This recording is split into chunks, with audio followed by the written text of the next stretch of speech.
여기 한국으로 오자마자 뒤통수를 맞았다며 울부짖고 있는 외국인 학생들이 있습니다. 특이하게도 구조팀이라고 적힌 빨간 옷을 입고 있는 외국인 학생들은 어째서인지 인천공항 입구에서 나가기를 주저하며 발만 동동 구르고 있는데요. 그런데 바로 그 순간 한 한국인 학생이 다가오더니 오히려 학생들을 향해 대뜸 화를 내기 시작하는데요.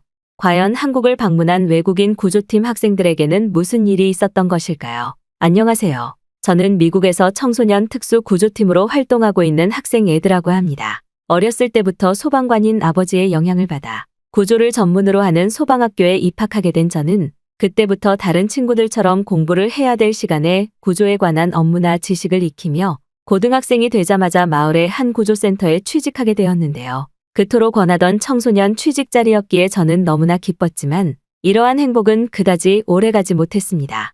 얼마 전 저희 선임 구조대장인 피커 씨는 제가 대학교에 입학하기 전에 한국으로의 소방 구조 연수를 가는 것이 좋을 것 같다며 뜬금없이 동료들과 함께 한국으로의 출장을 지시하셨고 이러한 한국 출장은 나이가 어렸던 저에게는 청천벽력과도 다름없었는데요. 특히 아시아 나라는 대부분 가난하다고만 생각해왔던 저는 선진국이라고 알고 있던 저희 고향인 미국을 떠나는 것이 내키지 않았고 실제로 저뿐만 아니라 다른 동료들도 꼭 한국으로 소방연수를 가야 되냐면서 반발을 했습니다. 하지만 대장님의 지시였기에 거절할 수는 없었고 약 2주 뒤 저와 몇몇 구조팀 동료들은 정말 가기 싫었던 한국행 비행기에 올라타게 되었는데요. 그런데 수십 시간 뒤 동료들과 함께 처음 인천공항에 도착한 저는 헉하는 소리와 함께 큰 충격을 받고 말았습니다. 한국의 공항에 도착하자마자 제일 먼저 눈에 들어왔던 건 바로 공항 곳곳에 있던 현금 인출기였는데요.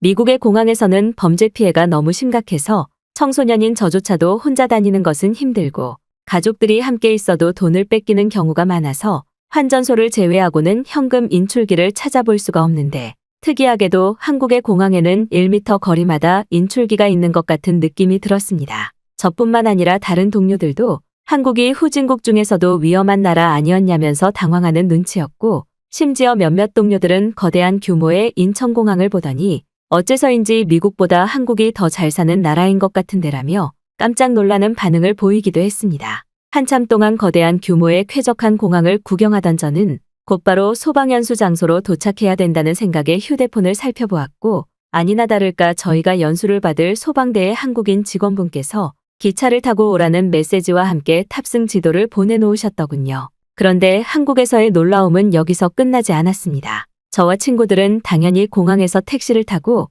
기차를 타는 장소로까지 다시 가야 된다는 생각에 너무나 극심한 피로감을 느끼고 있었는데 공항 출입구에는 영어 문장으로 기차 타는 입구라는 문장이 정확히 적혀 있었고 저는 그 순간 눈을 의심하고 말았는데요. 다른 동료들도 지금 기차가 공항과 바로 연결되어 있는 것이냐면서 소리를 지르며 호들갑을 떨기 시작했고 저는 어린 마음에 너무나 놀라서 당장 사진을 찍어 부모님에게 보내드리기도 했습니다. 실제로 미국에서는 공항의 기차는 물론 지하철까지 연결되어 있는 경우도 거의 없어서 무조건 가족이 차를 가지고 데리러 오거나 자신이 직접 렌터카를 빌려서 공항을 빠져나가는 수고스러움을 겪어야 해서 비용도 매우 비싼데 한국은 그럴 필요 없이 지하철이나 기차처럼 공항에 연결된 그 어떤 대중교통이든 편리하게 이용할 수 있더군요. 공항 통로를 이용해 5분 정도 걸어가니 저희가 타야 하는 기차역이 나왔고 저는 한국이 이렇게나 살기 좋은 나라인데 왜 그동안 오해를 하고 있었을까라는 후회감이 밀려오기도 했습니다.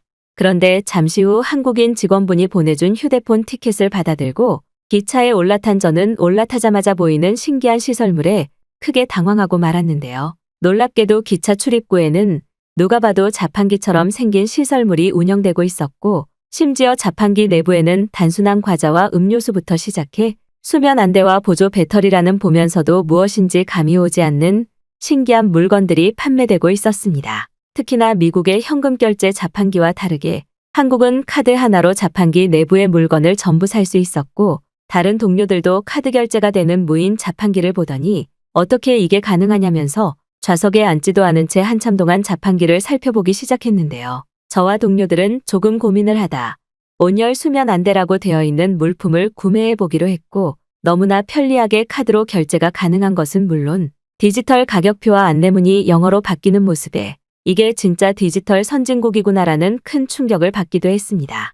더군다나 더욱 이해할 수 없었던 것은 이러한 고가의 자판기가 무인으로 운영되고 있음에도 그 누구도 자판기 내부에 현금을 가져가거나 물품을 가져가려는 도둑이나 노숙자가 전혀 보이지 않았다는 사실인데요. 때마침 객실에서는 한국인 직원분이 다가오고 계셨고 저와 동료들은 한국인 직원분에게 휴대폰 번역기를 통해 이러한 무인 자판기에 도난 사고가 발생하지는 않냐는 질문과 함께 온열 수면 안대가 대체 무엇인지 설명을 해달라고 했습니다. 저희의 질문을 들은 한국인 직원분께서는 작은 미소를 보이시더니 기차 내부에서 누가 물건을 훔쳐가겠냐면서 도저히 믿기 어려운 설명을 해주셨고 수면 안대는 객실에서 수면을 취하는 승객들을 위해 판매되고 있다는 더더욱 이해할 수 없는 말을 이어나가셨는데요. 특히나 미국에서는 기차나 버스에서 잠을 자는 것은 자신의 물건을 훔쳐가라는 동의로 통할 만큼 치안이 너무나 좋지 않아서 대중교통에서 잠을 자는 것은 상상조차 불가능한데 한국은 얼마나 안전한 것인지 기차 내부 자판기에서마저 수면에 도움을 주는 온열 안대를 팔고 있었던 것입니다. 또한 객실 내부에서도 한국의 선진국 놀라움은 끊이지 않았는데요. 더럽고 쾌적하지 못한 미국의 기차와 달리 한국의 기차 객실 내부는 쾌적한 것을 뛰어넘어 마치 하나의 호텔처럼 느껴질 정도로 좌석 간의 간격이 넓고 쾌적했고 특히나 모든 좌석에서 무료로 와이파이와 전기가 제공되고 있다는 사실은 이러한 공공시설들을 사용하면서도 이래도 되나라는 생각이 들 정도였습니다. 평소 불면증을 알아왔던 저는 수면 안대는 물론 미국에 있을 때부터 수면에 도움을 주는 물품들을 다 써봤었기에 한국 기차에서 판매하는 온열 안대가 별 볼 일 없을 것이라고 생각했는데 놀랍게도 온열 수면 안대는 눈에 가져다 대자마자 따뜻한 기운이 느껴지며 엄청난 잠이 쏟아졌는데요. 한국 돈으로 3,000원도 하지 않는 가격이었기에 저는 너무 놀라서 다른 동료에게도 자판기에 수면 안대를 써보라고 했고 다른 동료들 또한 어떻게 이게 3,000원이냐면서 기겁하는 반응을 보였습니다. 미국에서는 천으로 만들어진 수면 안대도 2만 원이 넘는 것이 현실이기에 저는 한국과 미국의 생활편의 기술력 차이가 이렇게나 낮다는 사실에 큰 좌절감을 느꼈고 이내 수면 안대를 착용하고는 금세 잠에 들어버리고 말았는데요. 오랜만에 취하는 불면증 없는 취침에 저는 기차였음에도 너무나 편안하게 휴식을 취할 수 있었고 언제 나의 물품이 도난을 당할까 생각해야 되는 미국의 생활 방식과 너무나 다른 한국의 안전하고도 자유로운 공공시설에 이게 진짜 선진국이지라는 감탄사만 나올 뿐이었습니다. 약 1시간 뒤 기차역에서 내린 저희는 곧바로 짐을 챙겨 연수를 받기로 했던 서울 중심가로 향했는데요. 그런데 동료들과 함께 길을 걷던 중 갑자기 저희 동료 중 한 명이었던 에릭이 으악하는 소리와 함께 자신이 들고 있던 여행 캐리어를 놓치고 말았습니다. 강을 지나가는 다리를 건너고 있었기에 에릭의 캐리어는 곧바로 강물에 전부 젖어버렸고 더군다나 떨어뜨리면서의 충격으로 가방까지 열려 내부의 구급대원복과 평상복이 전부 젖어버리고 말았는데요. 다행히도 근처에 있던 한국인분이 곧바로 캐리어를 잡아주셔서 물에 떠내려가지는 않았지만 에릭은 이제부터 입을 옷이 없는데 도대체 어떻게 해야 되냐며 침울한 표정을 보였습니다. 또한 한국에 익숙하지 않았던 저와 동료들도 에릭의 문제를 어떻게 해결해야 할지 몰라 할 말을 잃은 채로 그렇게 강의 다리에 걸터 앉아 있었는데요. 그런데 바로 그 순간 한 한국인 학생이 다가오더니 저희에게 무슨 문제가 생긴 것이냐며 능숙한 영어로 질문을 걸어왔습니다. 저와 비슷한 나이로 보이던 그녀는 한국에서는 부자에 속하는지 미국인보다 더욱 좋은 영어 발음으로 저희에게 계속해서 말을 건넸고 저와 동료는 에릭의 옷이 전부 젖어버려서 앞으로의 연수 계획을 어떻게 해야 할지 모르겠다는 설명을 해나갔는데요. 그런데 자신을 도경이라고 소개한 그녀는 갑자기 무언가 결심한 듯 상황을 해결할 수 있으니 빨리 따라오라며 어딘가로 뛰어가기 시작했고 저와 에릭은 아무런 기대 없이 그녀의 뒤를 따랐습니다. 약 5분 정도 길거리를 뛰어가던 그녀는 한 가게 앞에 멈춰섰고 빨리 들어가라며 저와 에릭에게 화를 내기 시작했는데요. 그런데 그 순간 저와 에릭은 눈앞에 펼쳐진 상황에 그만 할 말을 잃고 말았습니다. 그곳에는 딱 봐도 비싸 보이는 수십 대의 세탁기와 건조기들이 돌아가고 있었고 심지어는 그러한 세탁기 옆에서 노트북을 하는 한국인 학생들도 제법 많이 보였기 때문인데요. 일반적인 세탁소가 아닌 것 같은 그곳의 모습에 저는 도경 씨에게 대체 이곳은 뭐하는 곳이냐며 당황하는 반응을 보였고 도경 씨는 어떻게 코인 세탁소를 모르냐면서 갑자기 웃음을 터뜨렸습니다. 사실 미국에서도 이러한 코인 세탁소가 있기는 하지만 보통은 비싼 세탁기계와 건조기계가 도난당하는 것을 방지하기 위해 경찰서 옆에 설치되어 있거나 중심 도시에만 설치되어 있어 도시에서 조금이라도 멀어진 곳에서 거주하는 사람들은 이용할 수가 없는 불편한 편의시설인데 놀랍게도 한국은 이러한 코인 세탁소가 굉장히 흔한 듯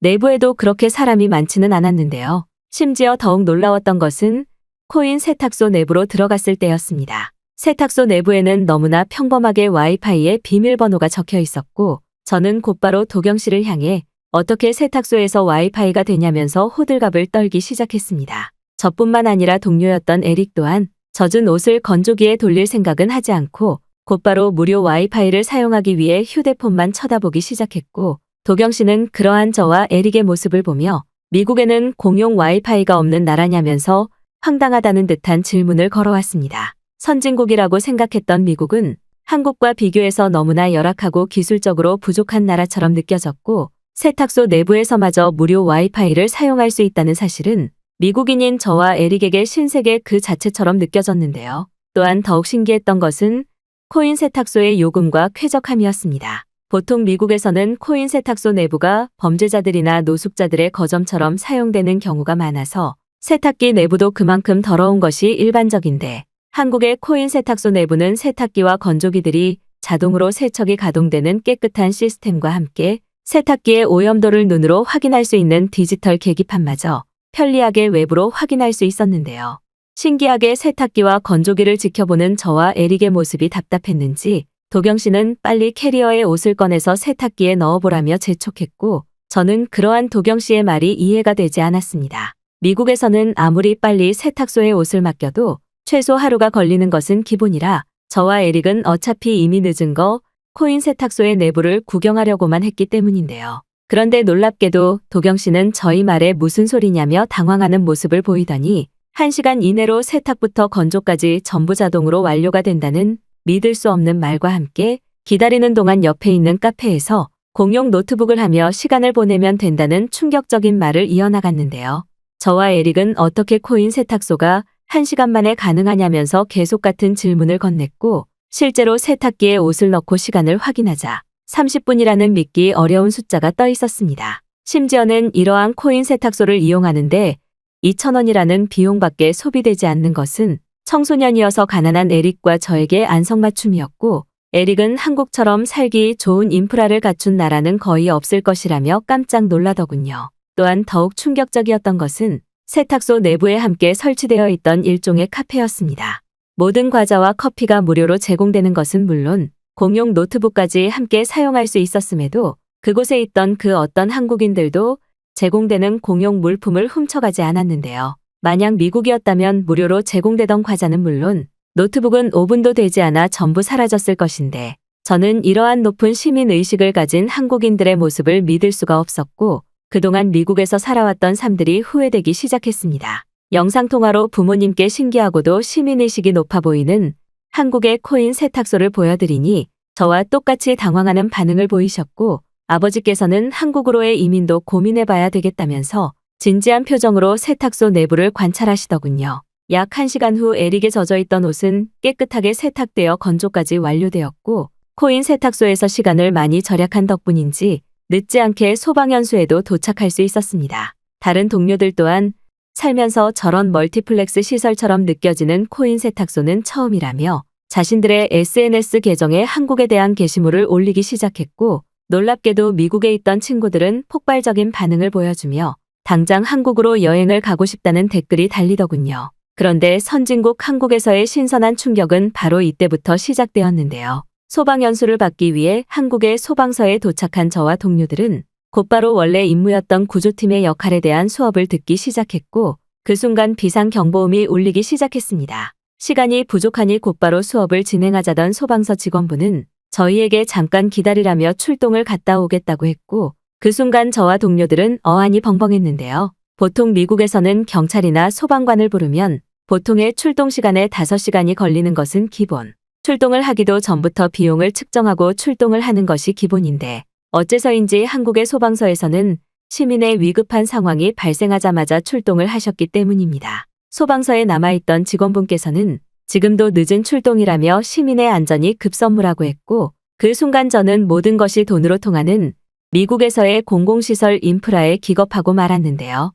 만약 미국에서 이런 일이 발생했다면 구조대는 물론 소방차가 오는 것까지도 전부 비용을 내야만 하는 것이기에 저는 놀랍도록 친절하고 시민을 우선으로 챙기는 한국의 구조 인프라에 이것이 진정한 선진국이라는 깨달음을 얻기도 했습니다. 아직 나이가 어려서 청소년 팀으로 활동하기는 했지만 저는 그 순간 한국에서 구조 자격증을 이용해 새롭게 취직을 해야겠다는 생각이 들었고 그건 저뿐만이 아니라 다른 구조팀 동료들도 마찬가지였어요. 그 후 한국에서 약 2개월 동안 소방연수와 구조연수를 받은 저는 지금은 다시 미국으로 돌아와 부모님을 설득하고 있는데요. 한국에서 단기 이민으로라도 살아보자는 저의 설득에 부모님 또한 흔쾌히 그 제안을 수락하셨고 약 1개월 뒤 저희 가족은 최고 선진국인 한국에서의 이민을 기다리고 있기에 저는 오늘도 한국이라는 나를 알게 되었음에 뿌듯함을 느끼고 있습니다.